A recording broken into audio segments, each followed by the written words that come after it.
Ahoy, ladies and gentlemen, how you doing? Man, I'll tell you what, I've been working like a Baghdad bricklayer. However, here I am for your viewing pleasure. Yeah, not bad. I'm doing all right. How's in? Not too many of you. I suppose I can do some Oxbridge present reads if there's only a small number of you. Said Putin, Professor Andy, son of Max, Patriotic Brit, Kirky Bally, John Hunter, Whiskey Straight, Al's in. He's always in. Al, how you doing? Kirky Bally, Ragnar Iron Spear. All right, Raggy, Aaron Williams, Slim, Alan Lloyd, Matt McCoy, Davey Boy, Codhead, Amanda Sky, Terry Ord, Sid Cannon. Hello there. Yeah, I've been working like a twat. So I haven't made any videos and I haven't done any streams either. Loads of people out with COVID again at work. To be honest, I think people are lying about it at this point. There's so many people claim to have it. And they don't really check because everyone's just wrapped on life, haven't they? They sort of realise it's decimated the economy and they don't want to. Do you think what really irritates about the way the government's are behaving is, have you noticed how they always double down? Always. Politicians never admit they're wrong, ever. Like, ever. I guess the spads tell them lying is preferable to admitting you're wrong because they never do it. And the worst thing is, we now, I mean, first of all, just to praise myself for a moment, everything I've said over the last 2.5 years, 3 years, however long it's been, has completely vindicated me. Everything. Like, I was arguing because it was a hot topic amongst my circle of friends. You know, maybe there's 20 of us in a big WhatsApp group, maybe 50-50, whether or not they were pro lockdown. And we were arguing about it at the start. And I was like, totally vindicated. It's the data is now undeniable. You can do a side-by-side comparison. That's not a thing. Comparison or an analysis. Pick one. Comparison between places like Australia and New Zealand, where they did mega lockdowns and they didn't do mega lockdowns. You can look at Sweden in Northern Europe and look at their neighbours. And the data is conclusive. And the conclusive proof is the fact that masks, for example, are inconclusive. But again, I can't keep going on about it because you get banned. Suza will grab me by the fucking plums like she always does because we're living in 1984. You're not allowed to say what the fucking big boys don't want you to say. So I won't talk about it too much, but let me just say it enrages me. Which actually reminds me, this week, Monday, I had a medical because I've never had one. I'm like 42 years old and I've never had one. And I think I've talked about this before. Moving to the United States has actually made me question the NHS for the first time because when I was a young lad growing up, NHS was all right. In fact, it was brilliant, wasn't it, in the 80s? This is before mass migration. When I was a babe, I remember getting sick when I was like 10. I think I had the flu. And I couldn't go to school because I was knackered. So my mum phoned the doctor. And it was literally back in the day, you can all remember, anyone who's over the age of about 40, you literally used to phone the doctor up and the fucker would turn up.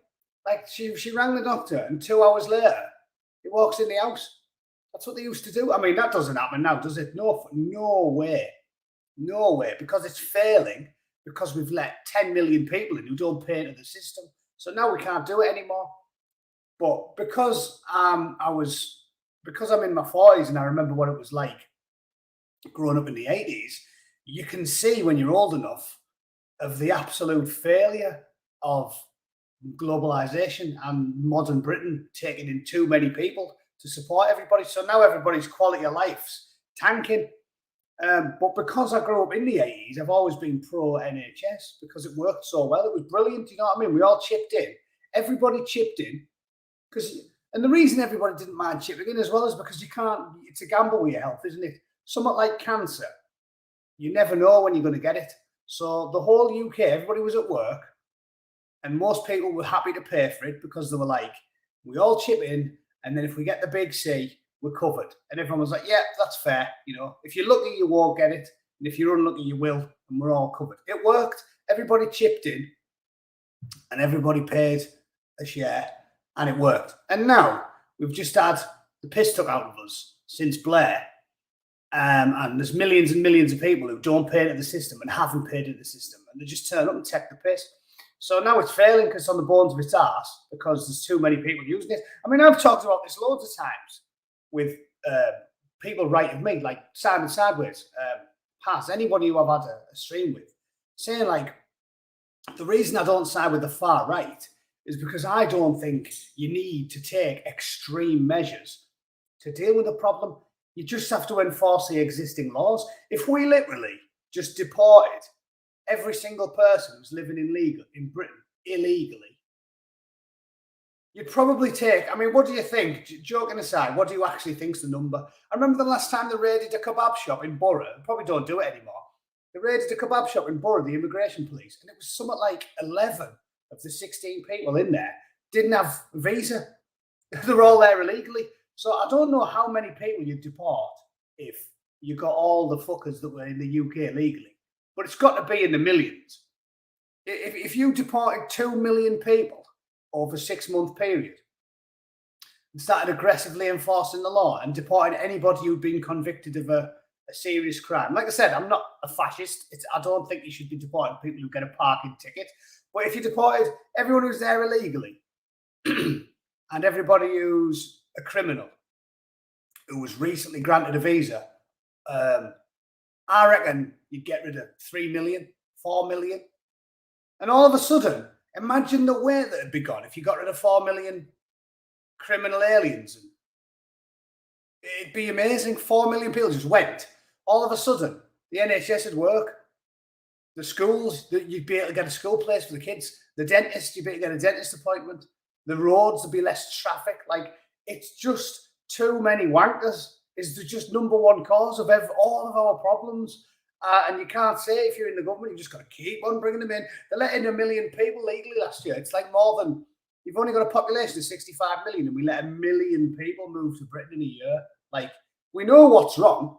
That's that one problem. Overpopulation is the single biggest problem with sale in the UK. Anyway, I went on a tangent ranting about that.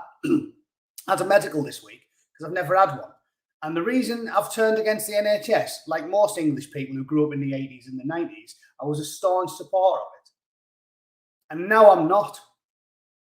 And it's because, one, we're getting the piss took out of us and everybody using it hasn't paid into the system, so it's not fair. Two, because of the massive influx of people, it doesn't function properly anymore. You can't get a fucking appointment. Obviously, there's a big one. It doesn't bastard work properly anymore. And three, since I moved out here and you actually feel the pinch because you're paying for it out of your wages, I realise that you're more likely to use it. And I think that's a good thing. Like, for example, the dentist in England, since I left the military, I didn't go to the dentist because it was like, you have to pay for it. Fuck it. I didn't go to the dentist for about 6 years. And then I moved out here and I started paying for it. So because you pay for it, you actually read the small print and you're like, oh yeah, well, I'm paying like $150 a month or whatever, $200 a month for my healthcare at work. So I have to use it. And then you read the small print and they say, oh, you're entitled to 2 dentist appointments a year for free. So now I go every 6 months and they scrape my teeth and check for cavities and that. And that sort of proactive approach to healthcare. And there's no queues at all, no lines. It makes you take care of your health better. So I think the NHS, and we do pay for it, obviously, you do pay for it. It's just more of a stealth tax in the UK than an overt payment. I think there is a lot of, there's a lot to say for a private healthcare in that respect. It makes you take care of your health more. Anyways, what the amusing story I was going to tell you is, it's mad how much your mood plays a role with your blood pressure, right? Because when I walks into the healthcare centre, right, and again, it is brilliant compared to England. No queues at all. Just literally walking straight up to the desk. Mr. Taylor, yeah, there you are. And she went, okay, take a seat. Oh, you have to put your mask on. I went, what? She was like, you have to put this mask on. Gave me a mask, right? And I proper lost my rag. I was like, I don't want to put a mask on. What's the point in putting a mask on? was like, oh, you do, yeah, I know it, but you have to wear it. I was like, this is what I've said about this stuff, right? It's not that I'm not an extremist in any way, shape, or form. I'm not mega hardcore about this stuff. And if it was a couple of years ago and everyone was wearing them nearly all the time, like in the supermarkets and on the public transport and all that, I wouldn't have kicked off. I didn't kick off about whenever he was doing it. I told you I'm not as stubborn as most of you fuckers. When the mask mandates were in and everybody was wearing the masks in like Morrison's and the gyms were closed, I just wore a mask and went into Morrison's. I was like, yeah, well, I don't want to, but I'm not going to kick up a fuss about it. But because it's the illogical, like I said, I'm an ENTP. I cannot abide illogical behavior. So I didn't kick off about masks then. But now I was proper raged about it. I was like, I go to the gym twice a day. Some days I go twice a day. I go to the gym. No one's wearing a mask. I sweat. We all fling sweat all over each other. Pick the weights up. Throw them all around. People scratching the balls and scratching their assholes and picking up the dumbbells and putting them back. And I'm using them. I was like, the gyms don't have masks. The pubs don't have masks. The restaurants don't have masks. Walmart doesn't have masks. The fucking grocery stores don't have masks. Everyone's fingering the fucking beans and putting them back on the shelf. I was like, what do you mean I have to wear a mask? I was like raged about it. I was like, it makes no sense. Don't you understand what I'm saying? I was like, I don't mind wearing a mask 2 years ago when everyone was wearing them. But now, what's the point? Gym, no mask. Store, no mask. Pub, no mask. No mask. It's fucking ridiculous, right? And she was like, well, like, you have to wear it or you can't see your appointment. So I was like, for fuck's sake. So I put my mask on. 2 minutes later, they come out straight away, no lines because it's private, and goes in to get my blood pressure took. I sat down. That's the first thing to do, right, when you go in for your medical. They weigh you, stand you on the scales, and take your blood pressure. He took my blood pressure. It was like 149 over like 90, I think it was. And she went, Christ, that's high. You'll have to relax and just sit down for a bit. Have you been exercising? I said, no, not this morning. I didn't go off since last night. She said, oh, no, you need to rest. So I sat down, still full of fuck, you know what I mean? And then the doctor came in and she had a chat with me and she asked me all about my health. And she asked me if we wanted my prostate checking. I was like, no. The young lass as well, she's about 30. I was like, I wouldn't let my wife go anywhere near my fucking hoop. I'm definitely not having a young woman I barely know jamming 2 digits up my shit locker. That's not happening. I said, my dad put it off till he was 63. I said, I'm going to try and equal his record.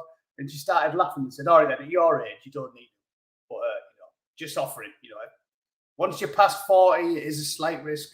50s, you should definitely get it done. But, oh, yeah, I'll leave it. I said, no, I'm going to break my dad's record. You're all right.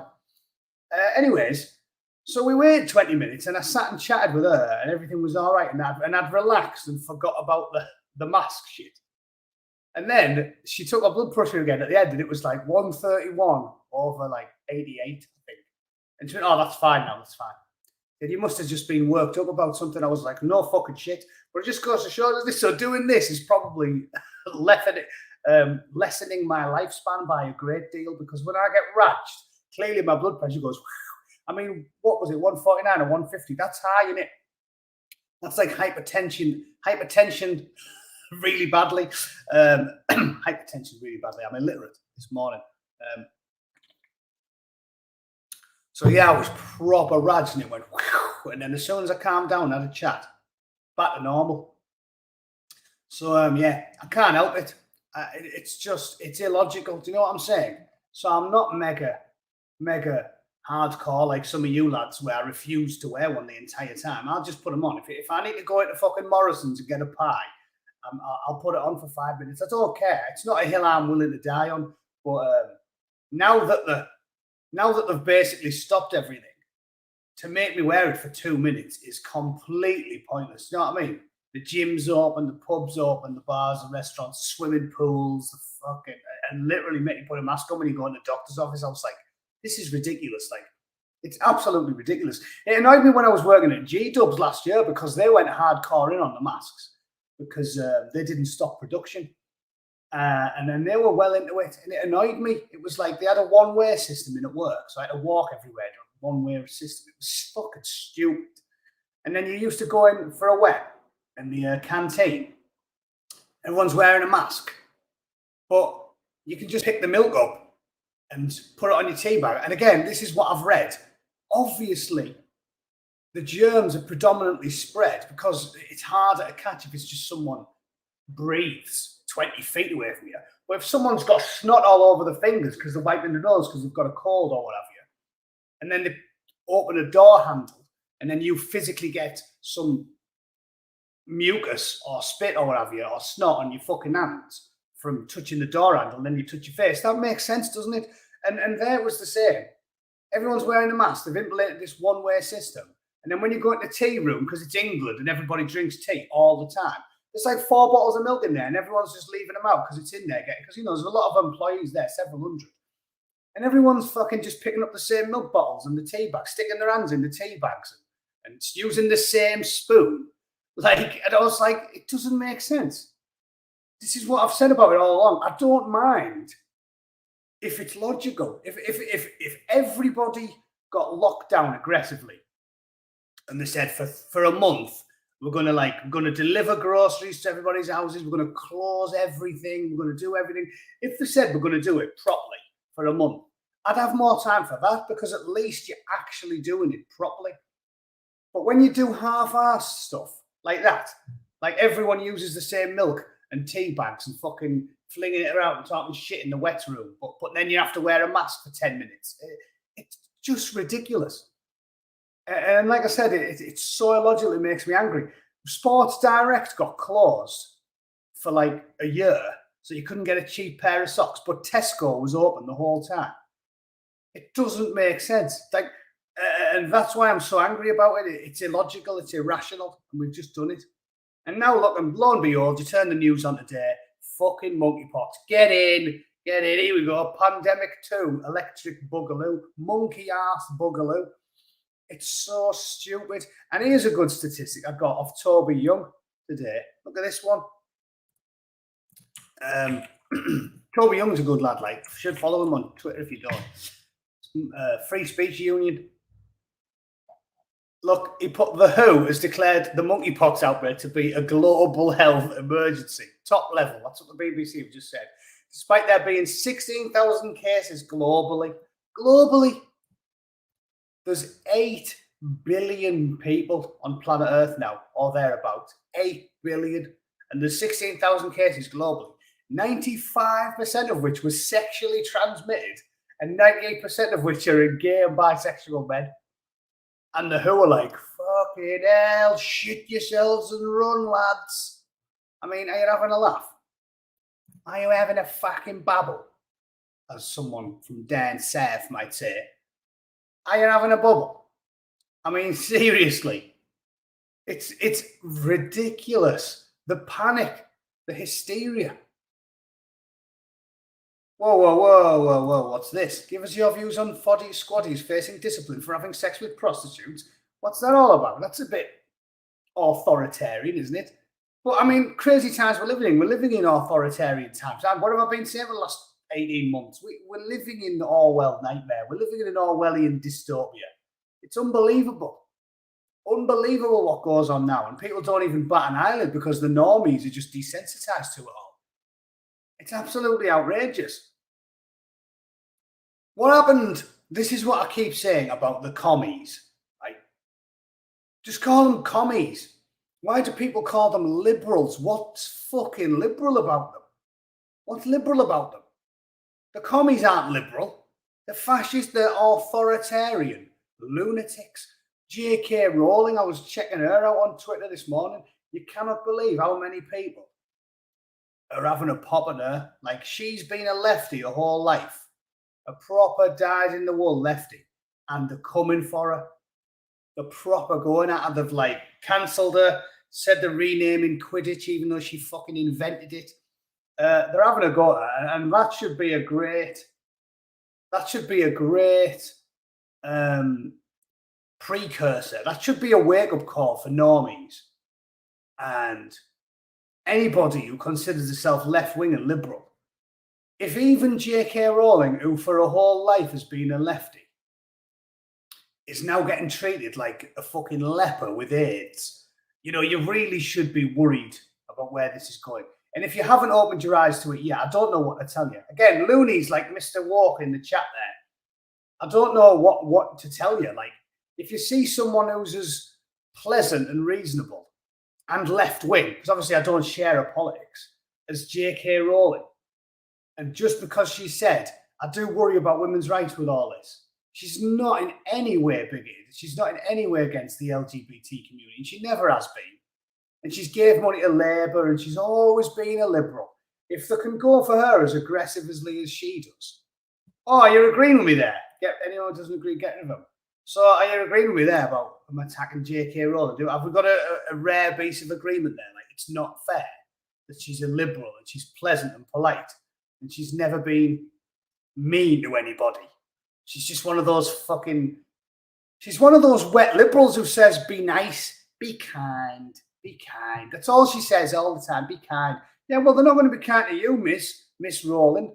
They're going to fold you up and fuck you till your head falls off. That's what you're going to get for being nice, Joanne. The psychopaths. Well, they're ideologues, basically. They're ideologically possessed. That's what I keep telling you. The commies. You know what they think about everybody.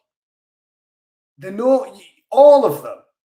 You know what they think about everything. So I'm saying they are very, very literal definition of an ideologue. Do you remember that one? Do you remember that? You guys remember that woman who went mental with that guy for saying his name was humongous? Do you guys remember that? I'm assuming everybody who watches this has seen that. It was about 5 years ago or something now, I think, when he went viral. But basically, like, he made a joke. And a woman said, what's your name, sir? And he went, humongous. And she went completely psycho because she's a commie and went into like this mad spiel where they use all the same buzzwords that they always do, you know, about patriarchy, cis-het, heteronormative, people of color, fucking like every single buzzword they always use. She went absolutely psycho and the whole world saw the video and went, yeah, she's off her tits. They're the people who are going after J.K. Rowling, people like that. And like I said, I do differentiate between them. J.K. Rowling is simply a wet lefty. She's not a commie. The commies are the woke people. They're fucking terrifying. There's a massive difference between wet lefties and commies. And if you call yourself woke, you're a commie. So there's no need to mess around with all these terms. People like Sargon and, you know, bigger YouTubers than me, they use all these, they jump through a lot of hoops to try and, I don't know, appear more reasonable, but just call them commies. They are. They're deranged. They're completely possessed by this mad ideology. And like I said, I know what they think about absolutely everything. I hate the terms they use. I know the lexicon, the dictionary they're going to quote from. I know all the words they're going to use, loads. AOC marginalised. Shut the fuck up, you boring commie chomper. You've got teeth like a dead sheep, AOC, you fucking swivel-eyed loon. I don't like you. I don't want to hear you. I don't like your shit dictionary. I know what you think about everything. And again, normal people like us, you don't, do you? A commie thinks they know what I think, but they haven't got a clue because I'm not an ideologue. Like the amount of times I'm on Twitter, because it's a swamp, Twitter, isn't it? Arguing with somebody, and they'll be like, "Oh yeah, well you're anti-abortion." No, I'm not. No, I'm not. You think that I'm an ideologue like you, and I'm not. I think for myself. So I'm not anti-abortion. I'm not religious. I'm not a fucking Baptist Bible thumper. I'm an old-fashioned centre-left person that has simply lost his temper with deranged wokists that talk fucking shite 24/7 and never ever surprise me. Like, I just don't want to be bored in life. I'm quite an antsy person, if you can't tell. I'm very active. I'm a busy person. I'm always doing something, and I just want to be entertained. And the reason I hate them so much, for more than anything else, it's not just the unoriginality. It's not just the murderous tendencies. It's like John Peterson used to always go on about how they would lock you in a gulag. David Starkey said that as well, didn't he? He says, you can tell they want to lock you in a gulag. They do. They do want to lock you in a gulag. You can see. You can see where the murderousness comes from these commie fucks. Like, do you remember when Tommy Robinson? Oh shit, I said his name. They might think that. Oh, therefore that means I love him. Therefore we have to kill Matty as well. Do you remember when he was on the BBC and he was talking? He popped up in the audience on Question Time, and he started asking a question of one of the women, saying, "Why do you lie all the time? Why have you misrepresented everything I've said?" And they were looking at him like that, like they were going. They had this weird face on when they were talking to him, like they despise you. They were looking at him like he was something you'd scrape off your shoe. And you can disagree with him, but you can have the argument, can't you? For a normal person, you can say, "I don't agree with you. I disagree with you." Tony Romo, I think you went wrong when you did this. I think you labelled people too quickly, or I think you collectivised people yourself, which is nearly as bad as the communism shit. You can have the debate with him, but you don't look at him like he's something you scrape off your shoe. Now, the man's entitled to his opinion if you were liberal and you believe people should be free.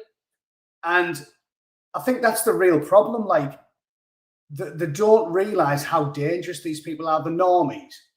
And like I said, that's what I have to say about J.K. Rowling. Like, her treatment when she's been a lifelong wet lefty is disgraceful. And why is it always the Conservatives and the centre-right and the centrists who have to stick up for these people? I don't share many of Joanne's politics, but the woman's entitled to an opinion. She's allowed an opinion, you fucking fascist commie fucks. Like, she's allowed an opinion. And I'm sick of them talking as if, how many times do these wet woke twats say, "It's never been tried, it's never been tried. Oh, no, it's just never been tried. Stalin did it wrong." How come it doesn't matter what country you go to? And they're all around the world, and they're all culturally different, and they're all in massive, sparsely, hugely separated places. You've got North Korea, which is twinned right alongside South Korea. And funny old thing, one of them's totally fucked, right? You've got Venezuela, which is miles away, yeah, and they've got massive oil reserves, totally fucked. And then you've got, where else? You can go all over the place. You've got the old Soviet Russia, you've got China, you've got Mao's Great Leap, you've got Pol Pot in Cambodia, you've got, it doesn't matter whether it's in Europe, Asia, Africa, the Middle East, South, Central America, it doesn't matter where you go. Everywhere these commie fucks take over, everyone's dying, starving, or fucking miserable, or in the gulags. And you can see that they just want to jail everybody. What's going on in the United States of late is absolutely unbelievable. Yeah, let's segue into that, actually. Sadwings is on about it. I did hear about that woman, Sadwings, yeah. So that nice old lady who got fucking 60 days in jail. It's unbelievable. Shall I see if we can find some good stories about that? Partisan justice in the United States. There's got to be, well, basically, let's talk about Bannon, shall we? So Steve Bannon, let me find a story about this and then we'll talk about it. There we are, Steve Bannon. So I'll do the short version for people that are unfortunate enough to still be in Europe because it's way more fucked up than the United States is. I'll do the short version for those of you that don't know what's going on. So basically, this partisan sham, the January 6th committee, because the United States is now, as again we've said for many years on this channel, fuck off. Why is there always so many bastard adverts on everything nowadays? No, piss off. Because Lady Justice, when did I say this? About 18 months ago. I remember making a video about it. Lady Justice doesn't wear a blindfold anymore. She's got a fucking pussy hat on. Basically, any of us that pay attention are well aware that essentially after completing this long march through the institutions, all of the branches of government, all of the things that used to be the pillars of your society have all been completely corrupted. In the UK, everybody knows this, the civil service. Remember, Yes Minister, it was basically telling you via comedy, it's the only way you can get it out. That's why the best comedians always open your eyes, don't they? You have to do, the only way you can get away with telling the truth about the psychopaths and narcissists that run the fucking world is using comedy. And they use that show to show people way back then in the early 80s that mandarins and civil servants really run the country. It's not the people you elect into power. You think you've got some control, but it's the illusion of control. What you've actually got is mandarins, civil servants, bureaucrats. They run everything. You have no control over those people. It's irrelevant who you vote in, because the real power is the people pulling the strings behind them, and you can't vote them out of office. They're there for 60 fucking years, and then they get a knighthood, like Philip Twat Bastard, who I was talking about last week. And in the United States, just as in everywhere else, it's been corrupted by ideologues, far left extremists, ideologues have took over the institutions. So obviously, Steve Bannon, because he was Trump's mate and they have Trump derangement syndrome, just like Roger Stone and everybody else, they're persecuting these people because that's what communists do. They persecute people, right? Just like in Soviet Russia. If you're a member of the party and you're a commie, you can do whatever you want. And if you oppose the commies, they crush you utterly beneath their iron-shod heels, right? So Steve Bannon, because he's mates with Trump, they want to nail him. Think of this logically. Just think of this logically. Steve Bannon was only in the White House for about a year. He left his job when he was actually working for Trump 3 years before the January 6th. 3 years before the riots. And they were like, we have to get him in. We have to talk to him, see what he knows. He left 3 years ago. It's got nothing to do with it. But it's a sham. They're trying to come up with trumped up charges, which is what commie states always do. So he got called up to go, and he didn't turn up. So they've done him for contempt of Congress, which isn't really a crime, is it? Contempt of Congress. I hold them in contempt. If a sham, a committee of bought and paid for insane, deranged ideologues calls me up to go and fucking rock up at their little fake hearing, I don't want to go. Fuck you, I'm not going. It's not a crime. Raping someone's a crime. Mugging someone's a crime. Telling a load of people, oh, yeah, you have to come and talk to us, and saying, fuck you, I don't want to talk to you. That's not a crime, is it? Objectively, that's not a crime. Fuck you, I don't want to talk to you. You can't do contempt of court because you've been accused of something. If you've been accused of raping someone, you might have raped someone, so we can't let you go free and wander the streets and donkey one into an old granny because you might be a granny fucker. So the reason it's contempt of court when you've been accused of a crime is because we can't just let you wander the streets if you're a bastard criminal. But his only crime is not wanting to talk to a bunch of cunts. And frankly, I don't want to talk to a bunch of cunts. And when you really get into this story, it's actually terrifying to see just how far it's gone in the United States, because loads of people have done much worse than what Steve Bannon is now being fucked for. And nothing happened to them because they had the right politics. There was a famous case out here in the United States for a woman called Laurie Lerner, who was basically they weaponized the IRS, which is the Inland Revenue in England, so that they targeted Republican donors, which is more evidence of what I keep saying about the state being against you. The Inland Revenue, again, I'm using British parlance because most of you are Brits and all the Yanks know what I'm talking about. The Inland Revenue was political, aggressively political, and they said, right, we want to fuck with Republicans because we're all Democrat activists. So we're going to go and tax audit and harass only Republicans.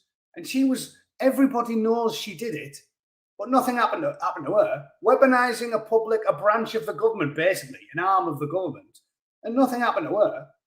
And there was a bloke called Eric Holder, who was a fucking gun, who sold, I believe it was he illicitly sold firearms to the Mexican state, and then they were found being used by drug dealers to commit murders and shit.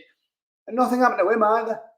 So and Tucker Carlson went over it at great length. Basically, there's hundreds of incidents where left-wing activists have done something wrong and they get released without charge, and then Republicans do something wrong of a same or similar bent and they get fucked. So essentially, the state, as we've said for years, has been weaponized. It's now a political entity. And it's the same in the United Kingdom. This is what I keep telling you. We've already lost. People just don't know it yet. In the United Kingdom, as you saw, I mean, think about it. This is why I keep saying they've already won. Globalism is a thing. The New World Order type shit. It's a thing, and it's already happening, and we just don't want to accept the fact that it is, because it never happens in one place, does it? This type of shit's happening everywhere in the Western world, specifically in the Anglosphere, but all in Western Europe. If it happens in America, it's happening everywhere else. Look what's gone on in Canada. Look what's gone on in the United Kingdom. We've already lost. In the United Kingdom, you've all seen it yourself, exactly what they're doing to Bannon. You've seen it in the United Kingdom. Maybe some of the Americans don't know this. There was a bloke in the UK who was pissed at a Unite the Right fucking rally. And the crime was urinating in the street. But he was right near a plaque that built for like a dead copper. So they weaponized it. He wasn't pissing on the plaque. And he was a right-winger, so he's not going to despise the agents of law and order like the lefty agitators do. He pissed near a plaque. It's public urination. We've all fucking done it. It's a £50 fine. But because he was right-wing, instantly, no bail, 2 months in jail. See you later. And then that little twat who hung off the cenotaph, which is a holy place to secular people like me, because it's reverence for the war dead, the people that fought and the teenagers that lost their lives in the Second World War.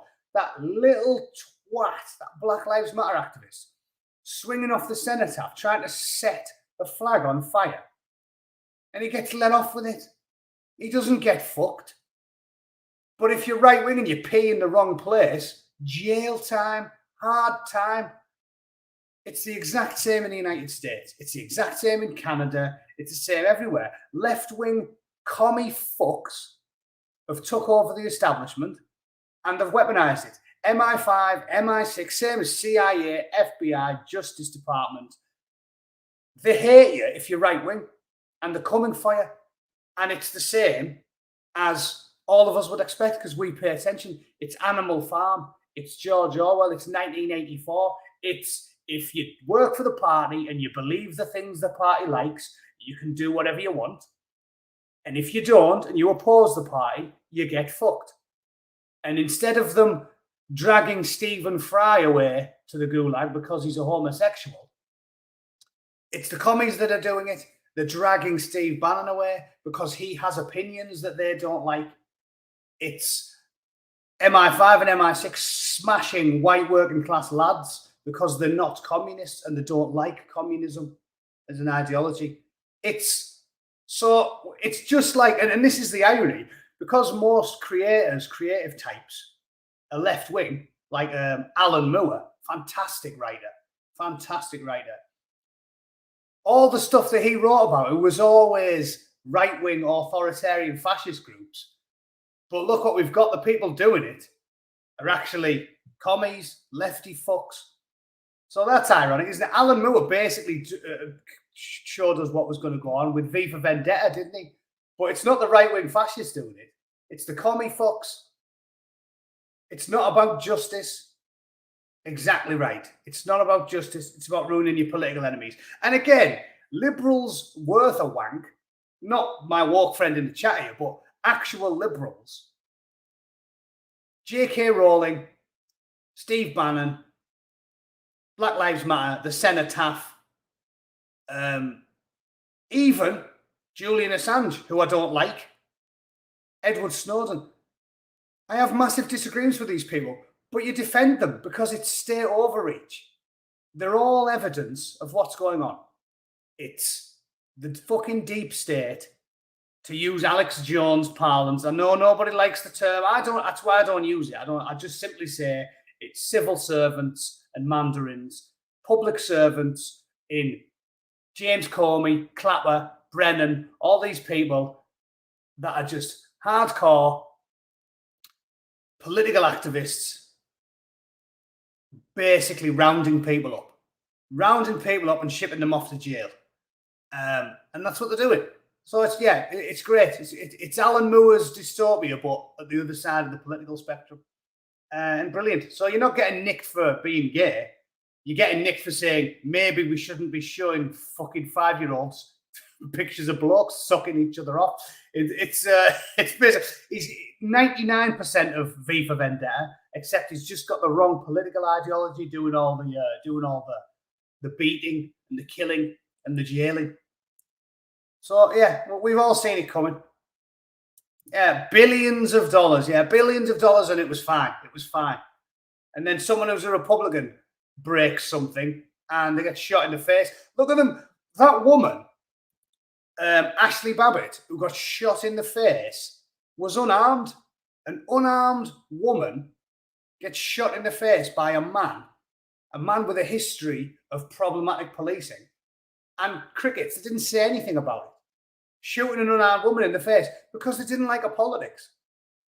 And if they don't like your politics, they think murdering is fair game. You know it. Educated people have been saying it for ages. They hate you and they want to kill you.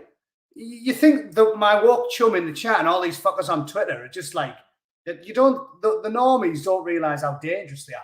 If they could, they would round us all up. They genuinely were. Like I said, David Starkey was saying it years ago. Oh, they would put you in a gulag if they had the chance. Well, they're proving him right. They're doing it now. They're putting you. Bannon's off to the gulag for saying things they don't like, for disagreeing with them. Nobody's accusing him of a real crime. Bannon's never beat anybody up, shot anybody, stabbed anyone, raped anybody, burgled anybody. And they're locking him up. They're locking him up because he says things they don't like. So the writing's on the wall, normies. Tell your normie friends, pay attention. If you don't want to show them Steve Bannon, show them J.K. Rowling. They're coming for you. The commies don't get you by your sexual orientation. They get you by you're not a commie. This is why brown, people of colour, black people in record numbers are going over the Conservative Party in the United States because they're starting to get it. The commies don't differentiate by what colour you are, what sexuality you are. They just get you if you're not a commie. So everybody goes to the gulag. We're all equal in the gulag. That's why people are turning their back on them.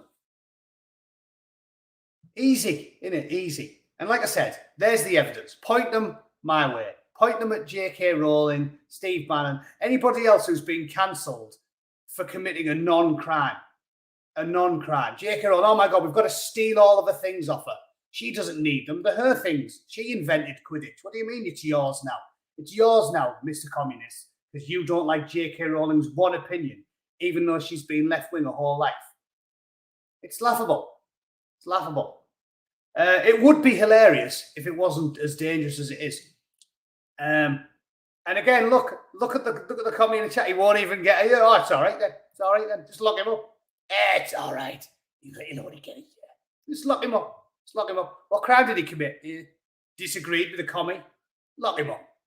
And then they say that and think that they're being reasonable. Hey, let me get a year. What for? Disagreeing. Disagreeing with a commie. Lock him up. Lock him up. He deserves it. As long as he'll only get a year. He'll only get a year. Right, ladies and gents, I'll call it there because it's Saturday. I'm going to go do something good. It's only 10:49 a.m. here in sunny California. I think I'll go and get some breakfast, maybe have a walk, something to relax because I finally got a day off.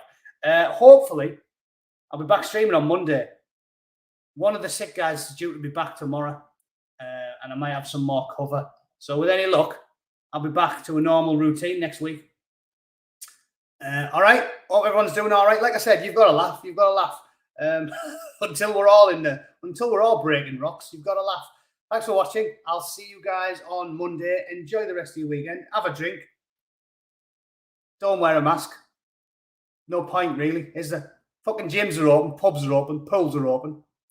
What are you doing that for? Makes no sense to me. That's why I've got a fucking 8-figure blood pressure. All right. Cheers, guys. I'll see you all on Monday. Take it easy. Toodle pip.